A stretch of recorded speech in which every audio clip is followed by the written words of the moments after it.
삼과 오리가 횡포를 부리는 고향에 방문한 정승.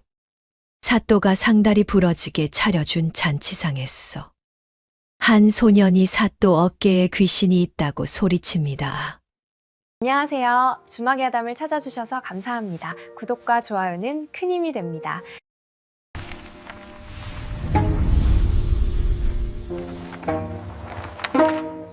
요란한 북소리와 꽹과리 소리가 고을 입구를 쩌렁쩌렁 울렸습니다. 오색 찬란한 깃발들이 바람에 나부끼고 마을 길목 양옆으로는 사람들이 구름대처럼 몰려나와 고개를 조아리고 있었습니다. 조정에서 임금님의 두터운 신임을 받으며 큰 권력을 쥐고 있는 정승 대감이 오랜만에 고향 마을로 발걸음을 한 날이었습니다. 큼지막한 가마가 마을 어귀에 들어서자 가장 맨 앞에서 바닥에 납작 엎드려 있던 사또가 벌떡 일어나 버선발로 뛰어갔습니다. 사또의 얼굴에는 얼굴 근육이 아플 정도로 과장된 웃음이 가득 걸려 있었습니다. 아이고, 대감마님, 먼 길 오시느라 얼마나 고단하셨습니까요? 저희 고을 백성들 모두가 대감마님의 금이환영을 진심으로 축하드리고 있사옵니다. 가마의 문이 열리고 기품 있는 수염을 기른 정승이 천천히 걸어 나왔습니다. 정승은 고향의 맑은 공기를 크게 들이마시며 흐뭇한 미소를 지었습니다. 오냐, 사또. 그간 고을 다스리느라 자네도 수고가 많았네. 마을 입구부터 풍악이 울리고 사람들이 이리 반겨주니 참으로 기분이 좋구먼. 고을이 아주 평안해 보여 다행이야. 사또는 허리를 반으로 접으며 더욱 크게 웃음을 터뜨렸습니다. 당연한 말씀이옵니다. 대감마님께서 조정에서 큰 뜻을 펼치시어 나라를 평안하게 하시니 이 작은 고을 백성들도 그 덕을 보아 하루하루가 태평성되이옵니다. 하하하. 자, 대감마님. 어서 관하로 드시지요. 성대한 환영 잔치를 준비해 두었사옵니다.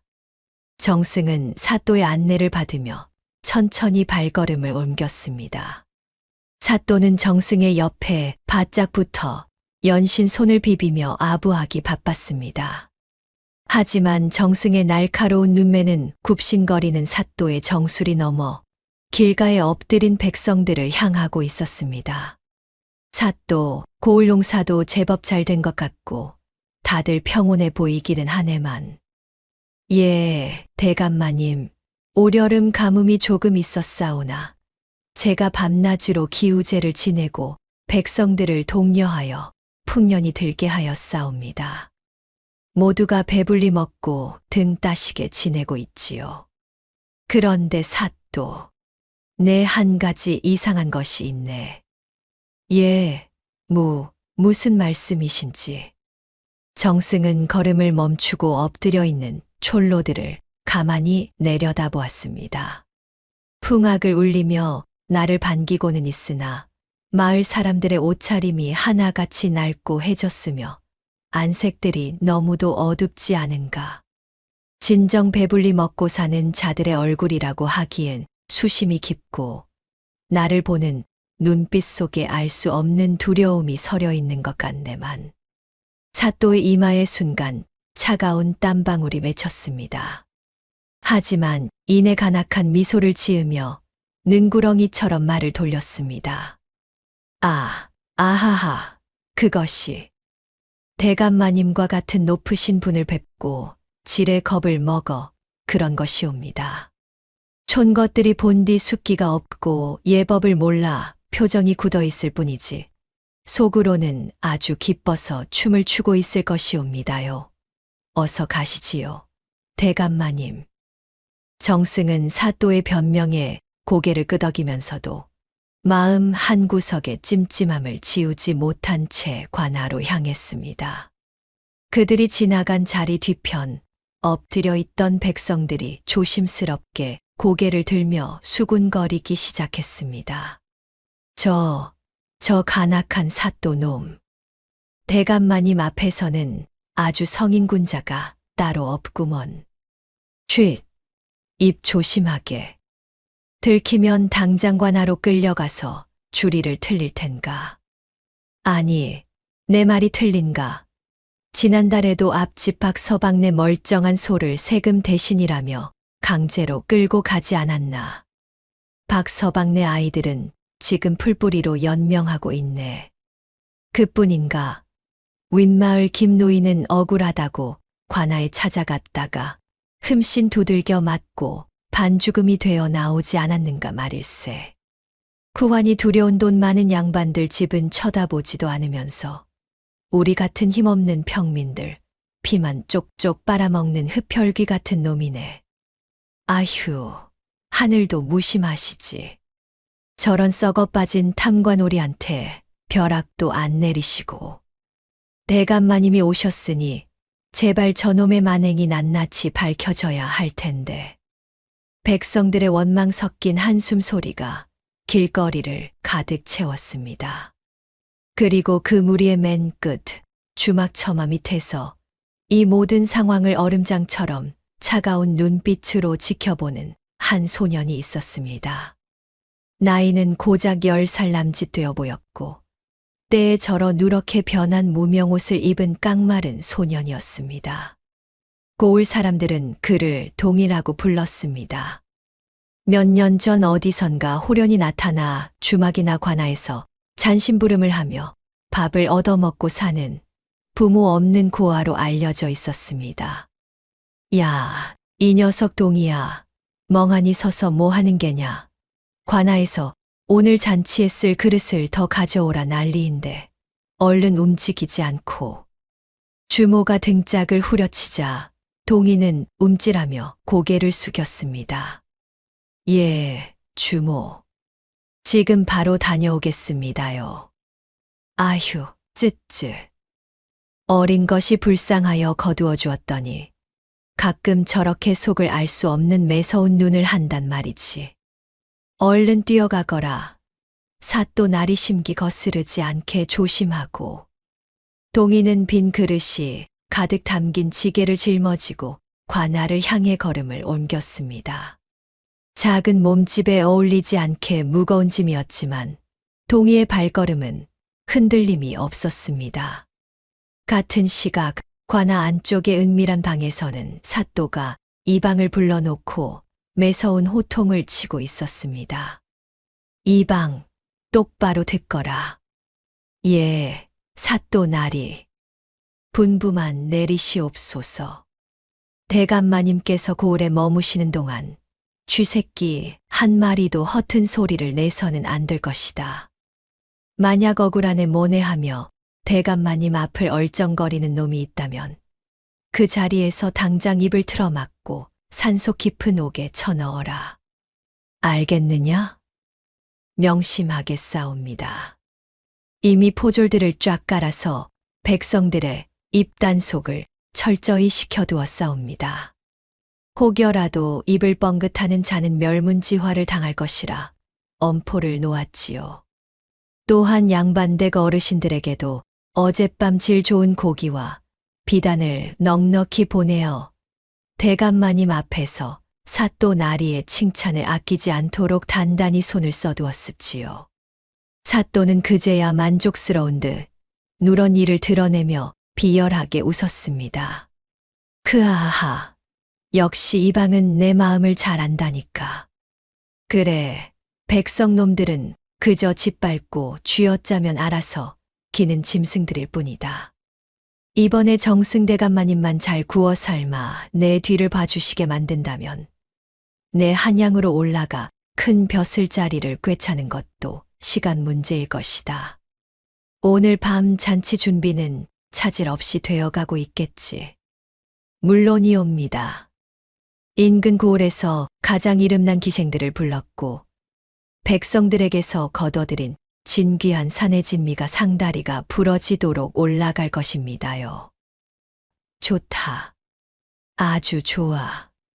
오늘 밤 대감마님의 혼을 쏙 빼놓아야 할 것이다.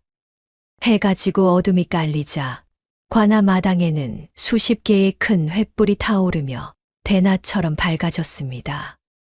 흥겨운 가야금, 선율과 장구 소리가 담장을 넘어 고을 전체로 울려 퍼졌습니다.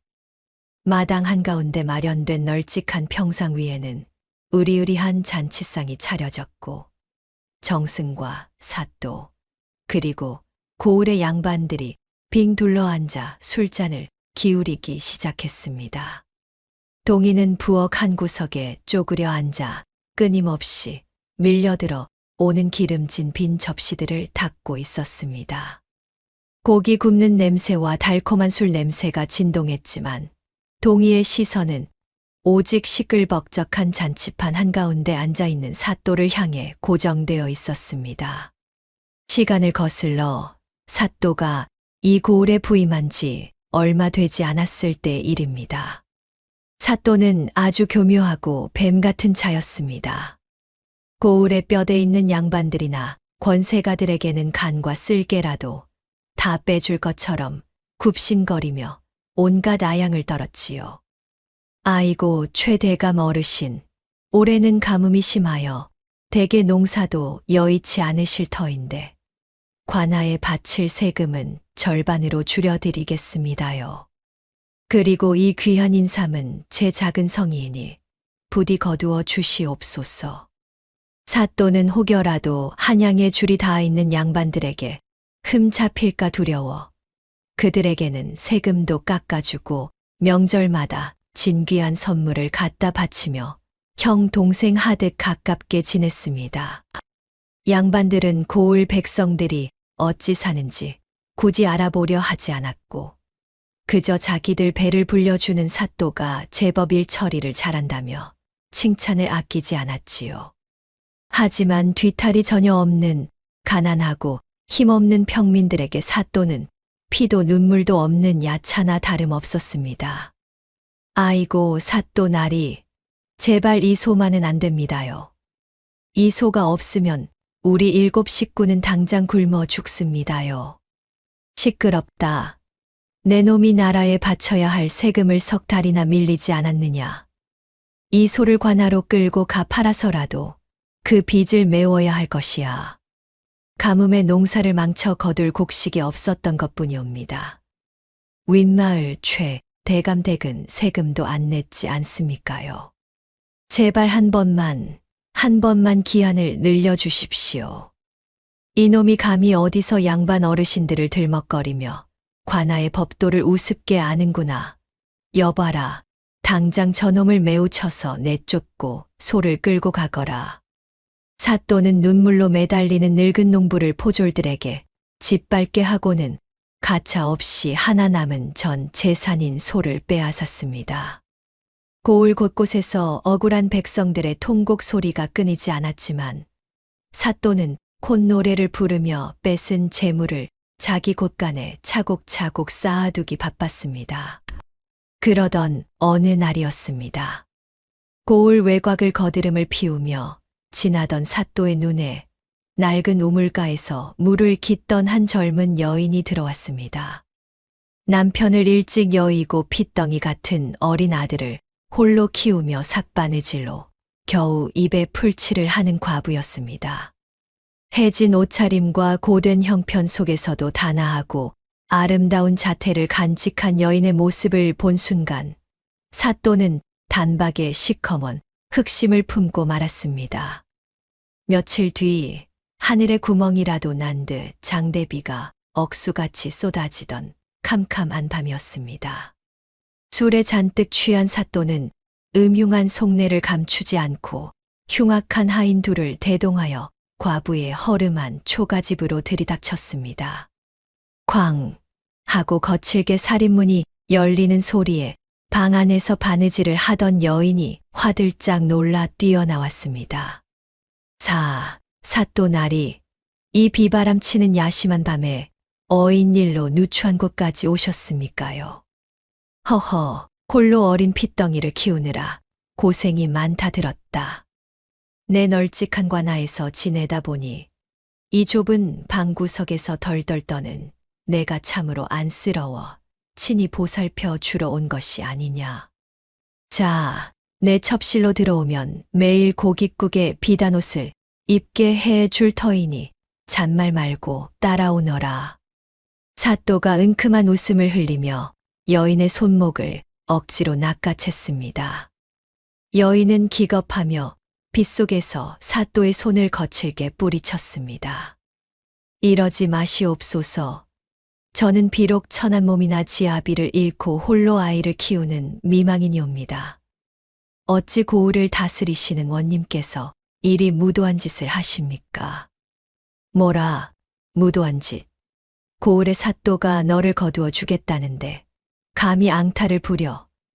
내깟 과부년이 수저를 한들 누가 알아준단 말이냐. 좋은 말로 할 때 당장 따라오지 못할까. 싫습니다. 제발 놓아주십시오. 사람 살려. 누구 없소. 사람 살려주시오. 사또가 강제로 여인의 허리를 끌어안으려 하자 여인은 필사적으로 발버둥을 치며 옥색 저고리 소매를 걷어붙이고 사또의 뺨을 강하게 후려쳤습니다. 짝 하는 날카로운 소리와 함께 사또의 고개가 돌아갔습니다. 거센 빗줄기를 맞으며 서 있던 사또의 눈이 순식간에 악귀처럼 뒤집혔습니다. 양반들에게 굽신거리느라 쌓인 울분과 치욕을 만만한 백성들에게 풀며 살아온 그였습니다. 이런 천한 년이 감히 내 얼굴에 손을 대. 사또는 이성을 잃고 두 손으로 여인의 어깨를 거칠게 팍 밀쳐버렸습니다. 여인의 몸이 빗속에서 붕 뜨더니 뒤통수부터 바닥으로 쓰러졌습니다. 하필이면 우물가 옆에 삐죽 튀어나와 있던 크고 날카로운 돌부리에 오른쪽 이마를 아주 세게 부딪히고 말았습니다. 악! 짧고 끔찍한 비명과 함께 여인이 바닥에 축 늘어졌습니다. 빗물에 젖은 고운 옥색 저고리 위로 오른쪽 이마에서 터져 나온 붉은 피가 순식간에 섬뜩하게 번져나갔습니다. 돌부리에 찍힌 자국은 마치 끝이 날카로운 초승달 모양처럼 흉측하게 파여 있었습니다. 사또는 거친 숨을 헐떡이며 그 모습을 내려다보았습니다.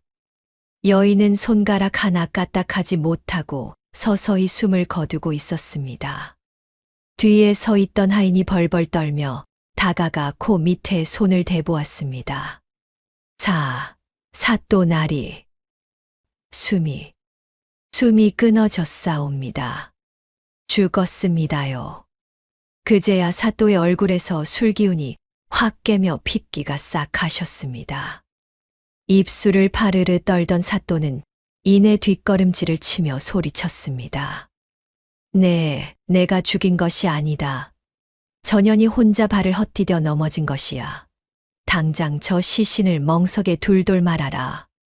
날이 밝기 전에 아무도 모르는 저 깊은 야산에 묻어버려야 한다. 흔적도 없이 땅속 깊이 파묻어라. 이 일은 우리 셋만 아는 비밀이다. 만약 입 밖으로 내는 놈이 있다면 혀를 뽑아 개먹이로 줄 것이다. 포구 소리에 끔찍한 살인의 진실이 속절없이 파묻혀가고 있었습니다. 하인들은 서둘러 피 묻은 옥색 저고리를 입은 여인의 시신을 멍석으로 말아 어두운 산길로 뛰어 올라갔습니다. 사또는 우물가의 핏자국을 발로 대충 문질러 지우며 도망치듯 관하로 발걸음을 돌렸습니다. 끔찍했던 과거의 밤에서 벗어나 다시 정승 대감을 환영하는 화려한 잔치가 벌어지고 있는 관아 마당입니다. 와장창, 쨍그랑, 요란한 소리와 함께 무거운 놋쟁반이 바닥으로 나동그라졌습니다. 정승 대감과 사또의 상에 올리려던 기름진 고기와 귀한 안주들이 흙바닥에 볼품없이 쏟아지고 말았습니다.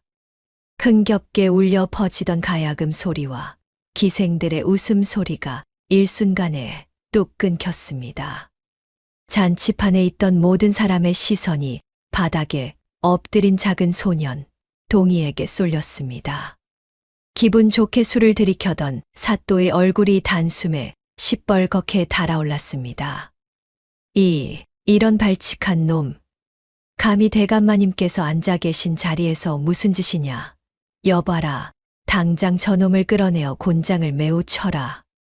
사또의 불호령에 마당 끝에 서 있던 포졸들이 몽둥이를 들고 우르르 달려들려던 찰나였습니다. 바닥에 주저앉은 동이가 갑자기 사시나무 떨듯 온몸을 바들바들 떨며 허공을 향해 삿대질을 하기 시작했습니다.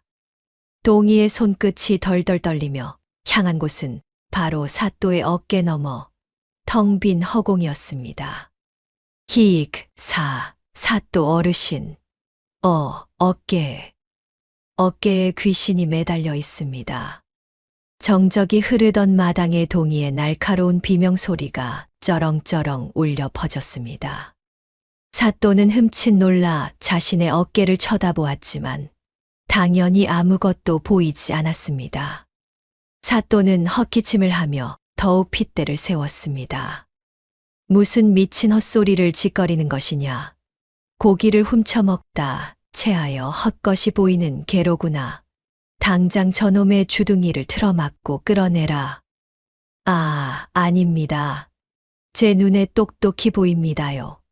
젊은 여인이 사또 어르신의 목을 두 손으로 꽉 조르고 있습니다.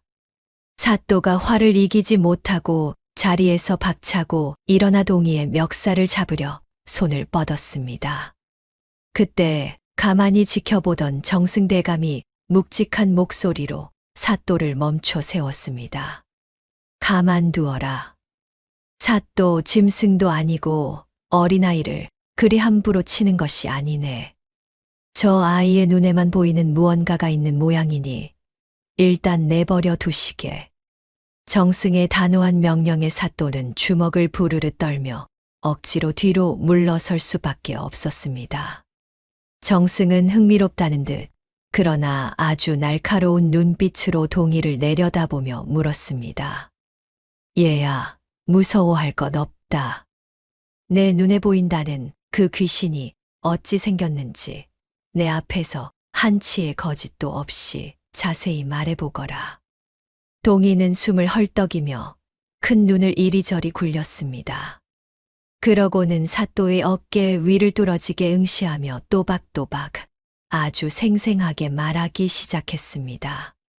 까마귀 깃털처럼 시커먼 머리채를 길게 풀어 헤치고 있습니다요. 얼굴은 백지장처럼 창백하게 질려 있는데 오른쪽 이마에 끄트머리가 아주 날카로운 초승달 모양의 흉터가 깊게 파여 있습니다. 그 상처에서 붉은 피가 계속 흘러내리고 있습니다요. 그 말을 듣는 순간 사또의 심장이 덜컥 내려앉았습니다. 등줄기를 타고 차가운 식은땀이 쫙 흘렀습니다. 그리고 입고 있는 옷이 곱디고 온 옥색 저고리인데 온통 붉은 피와 진흙으로 흠뻑 젖어 있습니다요. 두 눈에서는 피눈물이 뚝뚝 떨어지는데 사또 어르신을 아주 원망스러운 눈으로 노려보며 숨통을 끊어놓겠다고 소리를 지르고 있습니다. 사또는 눈앞이 아찔해졌습니다. 오른쪽 이마에 끔찍한 초승달 흉터, 피와 진흙으로 범벅이 된 옥색 저고리. 동이가 묘사한 귀신의 생김새는 몇 년 전 억수같이 비가 쏟아지던 밤 자신이 억지로 탐하려다 돌부리에 밀쳐 죽였던 그 과부의 마지막 모습과 소름이 끼치도록 똑같았습니다. 시신을 멍석에 말아 깊은 야산에 몰래 묻어버린 하인 두 놈 말고는 이 세상 그 누구도 알 수 없는 생김새였습니다. 어떻게 저 꼬마 놈이 그 여편네의 모습을 저리 똑같이 알고 있단 말이냐. 진짜 원귀가 찾아왔단 말인가. 사또는 당장이라도 바닥에 주저앉아 비명을 지르고 싶을 만큼 공포에 질렸습니다. 하지만 눈앞에는 정승대감이 시퍼렇게 눈을 뜨고 자신을 지켜보고 있었습니다. 여기서 귀신을 보고 떤다면 스스로 죄를 짓고 살았다고 광고하는 꼴이 될 터였습니다. 사또는 덜덜 떨리는 다리에 억지로 힘을 주고 파르르 떨리는 입술을 깨물며 억지 웃음을 터뜨렸습니다. 하하하. 대감마님, 참으로 맹랑하고 고약한 꼬마 놈이 아닙니까요? 어디서 주어들은 귀신 이야기로 감히 이 귀한 잔치에 흥을 깨려 하다니요. 보아하니 잔치 음식을 얻어먹으려고 일부러 수작을 부리는 것이 틀림없사옵니다. 여봐라. 당장 저 미친놈을 밖으로 끌어내어 다시는 관아 근처에 얼씬도 못하게 하여라. 사또의 억지스러운 호통에 포졸들이 달려들어 동이의 양팔을 거칠게 붙잡았습니다. 하지만 동이는 질질 끌려 나가면서도 고개를 획 돌려 사또를 매섭게 노려보며 마지막 쐐기를 박았습니다. 그 원기가 제게 분명히 말했습니다. 오늘 밤 사또 어르신의 목에 끔찍하고 시커먼 죽음의 표식을 남길 것이라고요. 내일 아침 해가 떴을 때 그 검은 자국이 어르신의 몸에 나타나면 어르신의 목숨을 영영 거두어 펄펄 끓는 지옥불로 끌고 가겠다고 합니다. 똑똑히 기억하십시오. 사또 어르신. 동이의 서늘한 저주가 관아 마당에 쩌렁쩌렁 울려 퍼지고 아이는 이내 어둠 속으로 끌려나갔습니다. 허허, 별 미친 놈을 다 보았군요. 자자 풍악을 다시 울려라. 대감마님, 저런 헛소리는 잊으시고 잔을 받으시지요. 사또는 아무렇지 않은 척 허세를 부리며 노주전자를 들어 올렸습니다. 하지만 덜덜 떨리는 두 손을 주체하지 못해 정승의 잔이 아닌 바닥 위로 술이 다 쏟아지고 말았습니다. 정승 대감은 그 꼴을 가만히 내려다보며 아무 말 없이 턱수염을 쓸어내렸습니다. 겉으로는 태연한 척하지만 공포에 질려 파랗게 질린 사또의 얼굴을 정승의 날카로운 눈매가 조용히 응시하고 있었습니다. 잔치는 그 길로 엉망이 되어 끝이 나고 말았습니다. 정승 대감이 피곤하다며 일찍 자리를 뜨자 사또는 도망치듯 자신의 안방으로 달려갔습니다. 여봐라. 밖에서 문을 단단히 걸어 잠그거라. 오늘 밤은 개미 새끼 한 마리도 내 방 근처에 얼씬거리게 해서는 안 될 것이다. 알겠느냐? 방에 들어오자마자 사또는 이불을 푹 뒤집어 쓰고 오들오들 떨었습니다. 밖에는 스산한 밤바람이 불고 있었습니다. 바람에 흔들리는 나뭇가지가 창호지 위로 길쭉한 그림자를 드리웠습니다. 그 그림자가 마치 머리를 길게 풀어 헤친 여인의 모습 같아 사또는 기겁을 하며 비명을 질렀습니다. 으악, 오지 마라. 내가 일부러 죽인 것이 아니야. 내가 감히 내 명을 거역하고 앙탈을 부리니 내가 홧김에 살짝 밀친 것뿐이다. 재수가 없어 돌부리에 부딪힌 것을 어찌 내 탓이라 한단 말이냐. 제발 날 내버려 두어라. 사또는 이불을 부여잡고 허공에 대고 싹싹 빌었습니다. 머릿속에는 아까 그 맹랑한 꼬마 놈이 했던 말이 무서운 저주처럼 맴돌았습니다. 오늘 밤 사또 어르신의 목에 끔찍하고 시커먼 죽음의 표식을 남길 것입니다. 내일 아침 그 자국이 나타나면 펄펄 끓는 지옥불로 끌고 가겠다고 합니다. 시간이 얼마나 흘렀을까요? 공포에 떨다 보니 입이 바짝바짝 마르고 목이 찢어질 듯이 타들어가는 갈증이 느껴졌습니다. 사또는 더듬더듬 손을 뻗어 머리맡을 더듬었습니다. 매일 밤 목이 마를 때 마시려고 곁에 두는 큼지막한 자리끼 물그릇이 손끝에 닿았습니다. 칠흑같이 어두운 방 안, 사또는 덜덜 떨리는 두 손으로 사발 그릇에 밑동을 덥석 쥐어들어 올렸습니다. 그리고 숨도 쉬지 않고 차가운 물을 벌컥벌컥 들이켰습니다. 물을 다 마시고 그릇을 내려놓은 사또는 다시 이불 속으로 파고들었습니다. 그런데 자꾸만 목덜미가 서늘하고 오싹해졌습니다. 꼭 누군가에 보이지 않는 차가운 두 손이 자신의 목을 서서히 조르고 있는 것만 같았습니다. 히 떨어져라. 내 목에서 손을 떼라. 사또는 겁에 질려 자신의 땀범벅이 된 목을 두 손으로 거칠게 주무르기 시작했습니다. 귀신이 제 목을 조르지 못하게 떼어내려는 듯, 그리고 죽음의 표식을 남기지 못하게 막으려는 듯, 양손으로 얼굴과 목덜미 전체를 미친 듯이 벅벅 문질렀습니다. 가라, 허이, 썩 물러가라. 내 몸에 손대지 마라. 나는 억울하다. 사또는 밤새도록 방 안을 뒹굴며 제 목을 쥐어뜯고 뺨을 비벼댔습니다. 다음 날 아침, 마침내 창호지 너머로 환한 햇살이 비쳐들었습니다. 꼬박 밤을 새워 눈이 퀭해진 사또는 조심스럽게 이불 밖으로 고개를 내밀었습니다. 살았다.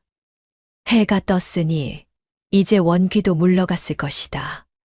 그 미친 꼬마 놈의 헛소리에 내가 지레 겁을 먹었구나. 사또는 안도의 긴 한숨을 내쉬었습니다. 날이 밝았으니 정승대감에게 문안 인사를 올리러 가야 했습니다. 사또는 흐트러진 옷매무실을 가다듬으려 방구석에 놓인 놋거울 앞으로 다가갔습니다. 사또가 거울 속에 비친 자신의 얼굴을 들여다본 바로 그 순간이었습니다. 관아 건물이 떠나가라 찢어지는 비명을 지르며 사또가 뒤로 벌러덩 낮아빠졌습니다. 거울 속 사또의 뺨과 목덜미에는 밤새 누군가 목을 졸라 죽이려 했던 것처럼 아주 흉측하고 핏빛처럼 진한 시커먼 손바닥 자국들이 끔찍하게 찍혀 있었습니다. 꼬마의 저주대로 밤사이 귀신이 다녀가며 남긴 죽음의 표식이 분명했습니다. 귀신이다. 진짜 귀신이 표식을 남겼다. 사또는 바닥을 구르며 거품을 물듯 발작을 일으켰습니다. 그때 활짝 열어젖힌 방문 틈으로 꼬깃꼬깃한 종이 쪽지 하나가 펄럭이며 날아와 사또의 발밑에 떨어졌습니다. 삐뚤빼뚤한 글씨로 적힌 쪽지의 내용이 사또의 눈에 박혔습니다. 살고 싶다면 해가 중천에 뜨기 전 내가 억울하게 죽인 여인이 묻힌 야산 돌무덤으로 와서 내 입으로 모든 죄를 고하라. 그렇지 않으면 오늘 밤 내 놈의 심장을 파먹을 것이다.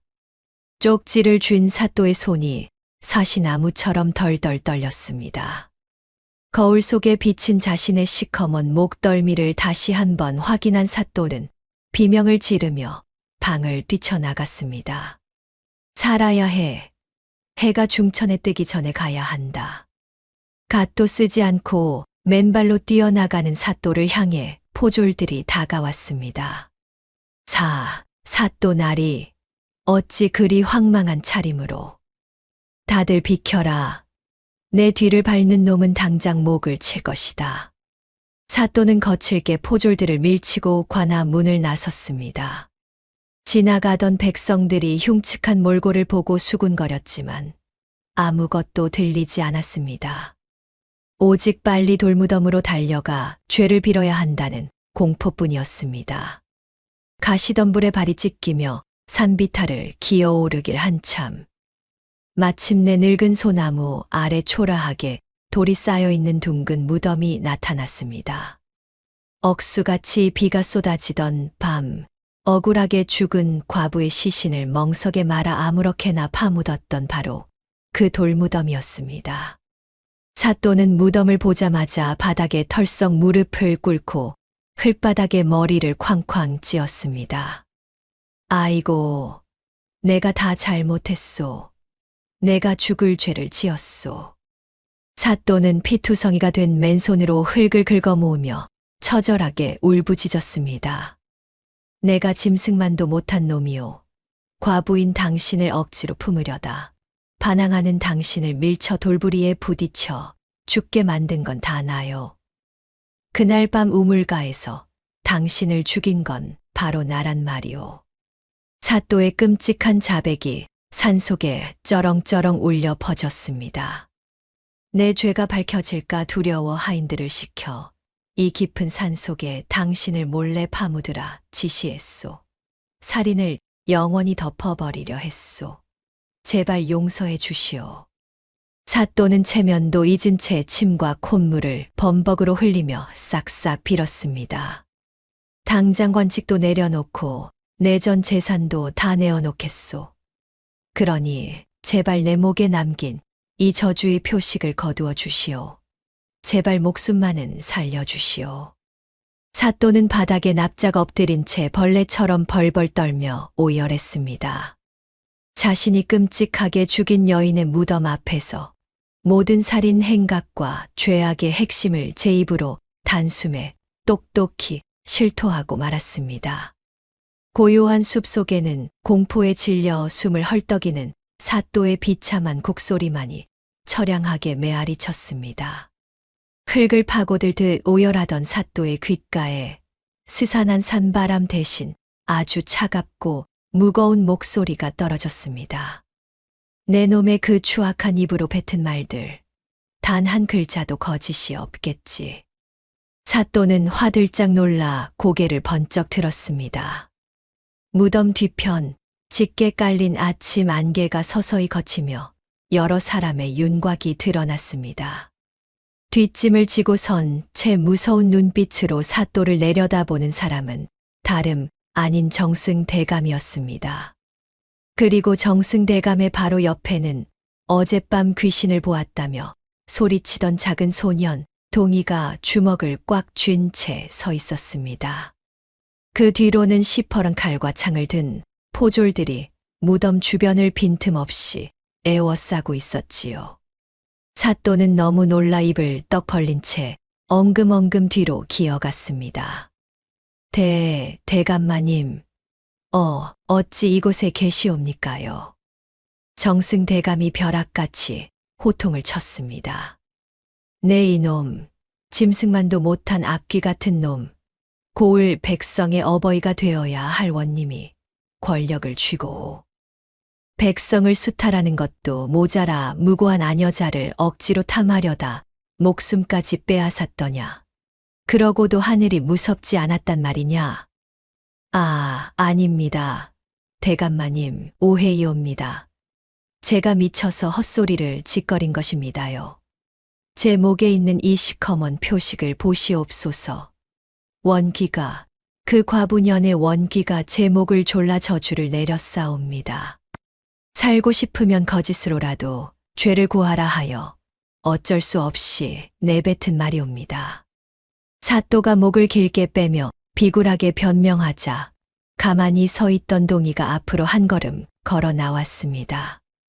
동이의 입술 사이로 서늘하고 뼈 있는 말이 새어 나왔습니다. 귀신이 남긴 표식이라 하셨습니까요? 사또 어르신 스스로 얼굴에 바르신 솥뚜껑, 그 이름이 아니옵니까? 뭐시라. 사또가 당황하여 되묻자 동이가 한자 또박또박 말을 이었습니다. 아무리 원수라지만 대감마님 앞이었기에 동이는 끝까지 예의를 갖춘 말투로 사또의 숨통을 조였습니다. 어제 낮에 제가 몰래 사또 어르신의 방에 들어가 머리맡에 있는 자리끼, 물그릇 밑바닥에 가마솥 밑에서 긁어모은 시커먼 그름을 잔뜩 발라두었사옵니다. 밤새 공포에 질려 물을 허겁지겁 마시고는 그 더러운 손으로 직접 제 목을 벅벅 주무르신 것은 다름 아닌 사또 어르신이 아니십니까요? 사또는 벼락을 맞은 듯 굳어버렸습니다. 덜덜 떨리는 자신의 두 손바닥을 내려다보자 흙먼지와 뒤섞이긴 했지만 여전히 시커먼 숯가루가 흉하게 묻어 있었습니다. 귀신은 없었습니다. 목에 남겨진 표식도, 거울 앞의 쪽지도, 모든 것은 10살짜리 고아 꼬마가 파놓은 완벽하고 치밀한 함정이었습니다. 사또의 지독한 죄책감과 공포심을 역이용하여 제 입으로 살인을 불게 만든 것이지요. 이 발칙한 놈, 감히 핏덩이 같은 녀석이 나를 능멸해. 사또가 이성을 잃고 악을 쓰며 동이에게 달려들려 하자 정승대감이 윽박질렀습니다. 닥치거라. 어젯밤 잔치가 끝나자마자 이 어린아이가 나를 찾아와 내 놈의 만행을 모두 고발하였다. 혹여나 내가 어린아이의 말이라 믿지 않을까 하여 오늘 아침 내 놈의 자백을 내 귀로 직접 듣게 하려고 이 무덤으로 나를 이끈 것이다. 방금 내 입으로 살인을 시인하는 것을 여기 있는 모두가 똑똑히 들었다.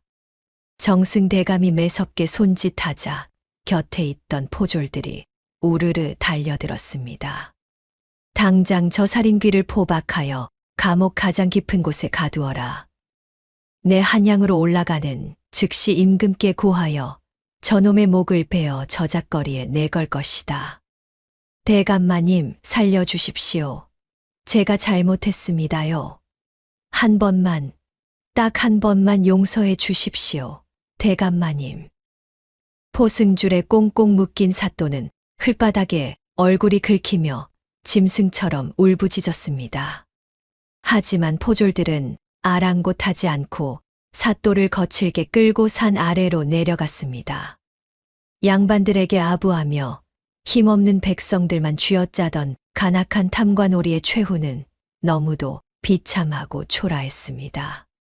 사또의 끔찍한 비명 소리가 산 아래로 멀어지고 주변이 다시 고요해졌습니다. 정승대감이 꼿꼿하게 서 있는 동희에게 다가갔습니다.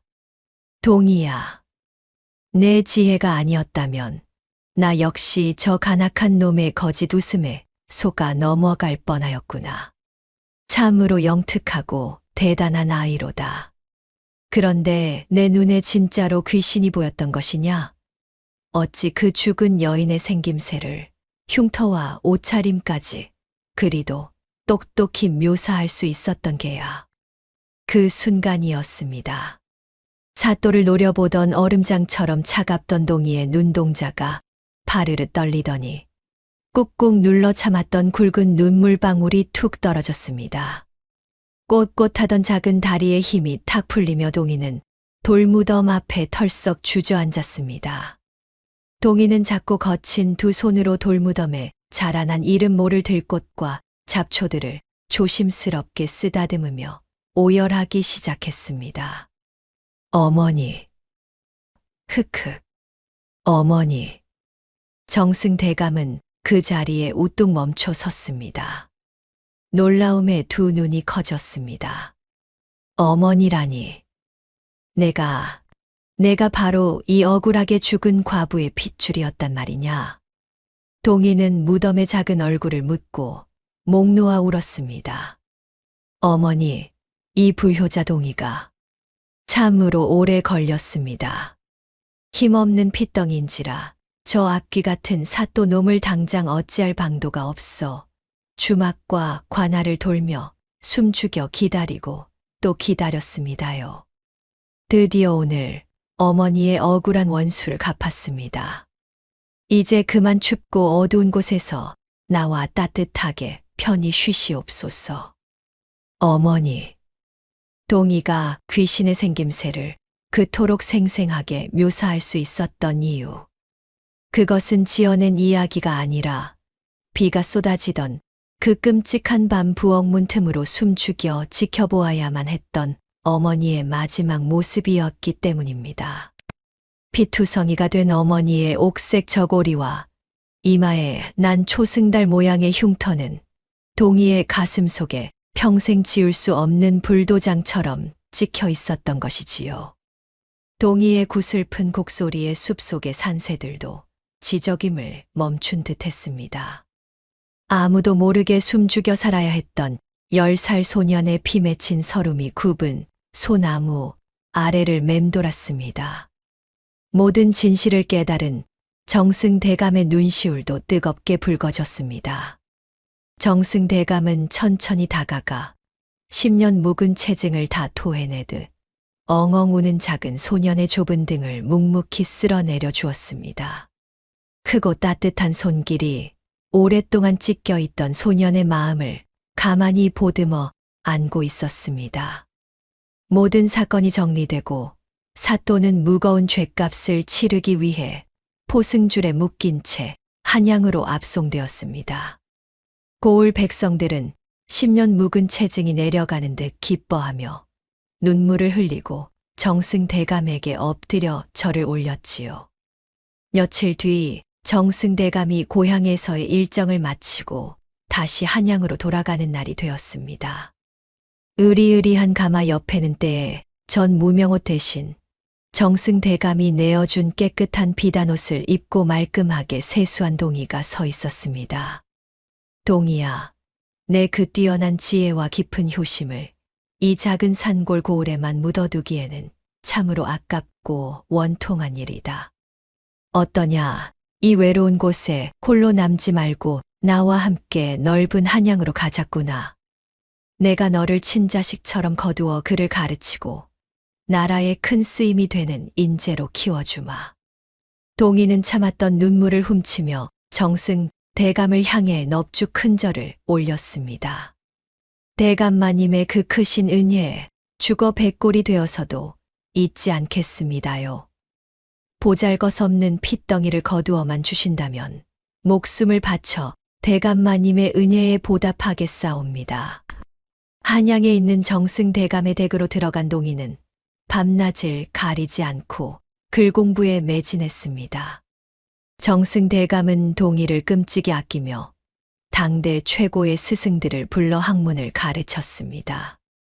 동이야, 오늘은 그만 촛불을 끄고 쉬거라.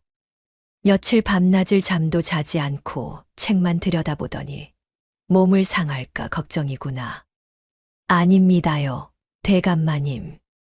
아직 이 책을 다 읽지 못했습니다. 저작거리에서 억울하게 매를 맞는 백성들의 눈물을 닦아주려면 아주 지혜롭고 힘있는 관리가 되어야 한다고 대감마님께서 가르쳐 주시지 않았습니까요? 하루라도 빨리 훌륭한 사람이 되어 제 고향으로 다시 돌아가고 싶습니다. 허허, 참으로 기특하고 무서운 녀석이로구나. 하지만 배움이란 한순간에 채워지는 것이 아니니 조급해하지 말고 몸부터 챙기거라. 동이는 탐관오리의 매질에 짓밟히던 고향 백성들의 얼굴과 비 내리던 밤 우물가에서 숨을 거두던 어머니의 마지막 모습을 가슴에 깊이 새기며 붓을 쥐었습니다. 쏟아지는 졸음을 쫓기 위해 허벅지를 멍이 들도록 꼬집어가며 책을 읽고 또 읽었지요. 그렇게 10수년의 세월이 물 흐르듯 흘렀습니다. 코흘리게 꼬마였던 동이는 어느덧 훤칠한 키에 맑고 깊은 눈빛을 지닌 늠름한 청년으로 자라났습니다. 드디어 나라의 큰 인재를 뽑는 과거 시험날, 동이는 백성을 다스리는 진정한 도리에 대한 임금님의 물음에 거침없이 답안을 써 내려갔습니다. 어린 시절 뼈저리게 겪었던 가난한 백성들의 피눈물과 권력의 무게를 담아낸 아주 뜨겁고 살아있는 글이었습니다. 며칠 뒤 임금님은 동이의 답안지를 읽고 무릎을 탁 치며 감탄했습니다. 참으로 놀랍고 훌륭한 글이로다. 한 글자 한 글자에 백성을 아끼는 마음이 묻어나고 간신배들을 꾸짖는 서늘한 기계가 살아있구나. 이 명문을 쓴 자를 당장 들라 하라. 그해 과거 시험에서 장원급제를 한 동이에게 임금님은 높은 벼슬을 내리며 곁에 두려 하셨습니다. 하지만 동이는 땅에 납작 엎드려 간곡한 목소리로 청했습니다. 전하, 성은이 만극하오나 신에게 벼슬을 내리시려거든 부디 신을 제 고향 고을의 사또로 보내주시옵소서. 오호라, 한양의 높은 자리를 마다하고 굳이 작은 산골 마을의 사또로 가려는 이유가 무엇이냐? 그곳은 신이 억울하게 어머니를 잃은 곳이며 오랫동안 끔찍한 탐관오리들에게 고통받은 백성들이 살고 있는 곳이옵니다. 제 평생을 바쳐 그 고을 백성들의 상처를 보듬고 눈물을 닦아주는 진정한 어버이가 되고 싶사옵니다. 임금님은 동이의 깊은 뜻과 고향을 사랑하는 마음에 크게 감동하여 흔쾌히 동이를 그 고을의 사또로 임명하였습니다. 며칠 뒤 고을 입구에 요란한 풍악 소리가 울려 퍼졌습니다. 새롭고 훌륭한 사또가 부임한다는 소식에 백성들이 길가에 구름대처럼 모여들었지요. 그리고 늠름한 말 위에 올라탄 젊은 사또의 얼굴을 본 백성들은 깜짝 놀라 입을 다물지 못했습니다. 아니. 저 훤칠한 사또 나리가 정녕 옛날의 주막에서 잔심부름을 하던 그 고아, 꼬마 동이란 말인가. 아이고, 세상에 이런 경사가 어디 있단 말인가. 우리 꼬마 동이가 사또 나리가 되어 금이환영을 했네. 백성들은 제1처럼 기뻐하며 눈물을 흘리며 만세를 불렀습니다. 동이는 백성들을 향해 눈시울을 붉히며 가장 따뜻한 미소로 손을 흔들어 주었습니다. 하지만 관아의 짐을 풀기도 전에 동이는 붉은 관복을 입은 채 가장 먼저 험한 산길을 올랐습니다.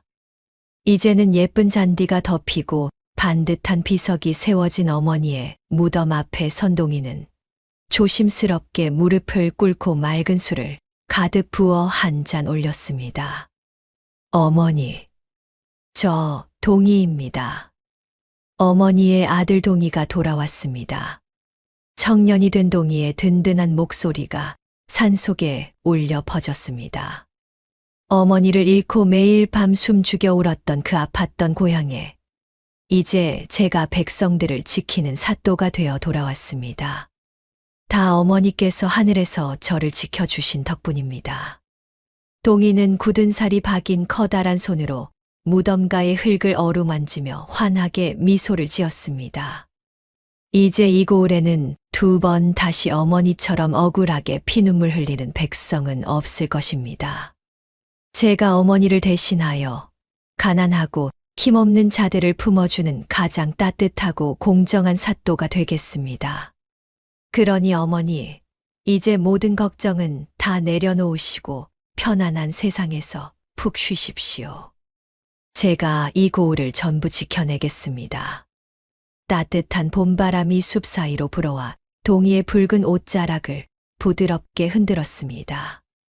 무덤가에 피어난 하얀 들꽃들이 마치 어머니가 기뻐하며 안아주듯 살랑살랑 예쁘게 흔들리고 있었습니다.